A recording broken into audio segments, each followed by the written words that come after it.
Beth from Dread Central. How are the two of Hi, you? good. How are you? Congratulations on Novocaine. What a bloody blast. Thank you. Had so much fun. But of course, my first question as a tattoo girly, I have to know, Jack, how big of a pain in the ass was putting on the full body tattoo vibe? Because I loved it, but I also know that that's a nightmare. It's a night. Well, look, you're there for a while. It's my entire upper body, so I'm shirtless, and it's quite cold because of just spraying water and all these like different 4 things. o'clock in the morning. Yeah, getting there very early. Hours. But I have to say, seeing it in the movie, it really looks great. And I love I think it was like a local South African, because we shot the movie in South Africa. It was a local South African artist who was responsible for all the different designs. And I really love the way that it ultimately looks, because we had kind of a temp version of it that made me slightly more, I don't know, kind of like emo looking. Like I kind of felt like The Crow a little bit. And I know that's not very Eric. you don't think me when you think of the Crow. No, I really I'm happy with how it all turned out. I had to learn how to use a tattoo gun, and they gave me these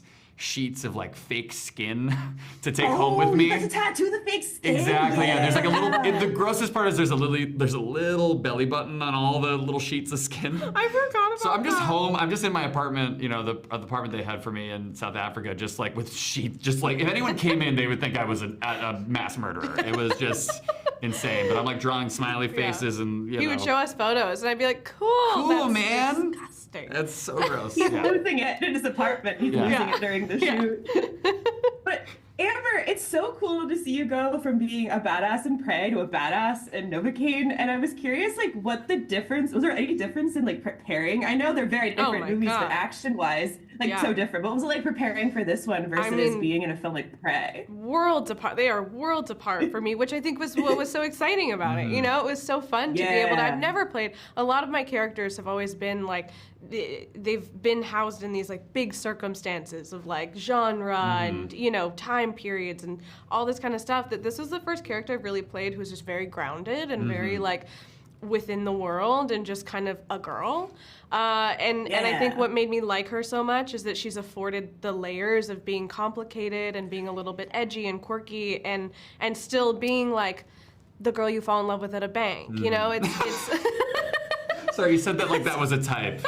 Like there's the girl next door, and then there's the girl you fall in love with at a bank. We all want to be the girl you fall in love with at a bank, of course, okay? Definitely. Dan and Bobby called it the slow motion dream girl. It's just who doesn't want to do that? Be the girl at the bank that you fall in love with. So yeah, it was just. Did that answer your question? Oh, absolutely. No, but it is so cool to see you just play a cool, confident girl. Yeah. That is really cool. It was just very different. It just was it was actually a very interesting challenge to be able to trust kind of not having as much crazy stuff to rest on, just be it in a weird way felt very exposing, but that was what was so fun about the challenge of this character.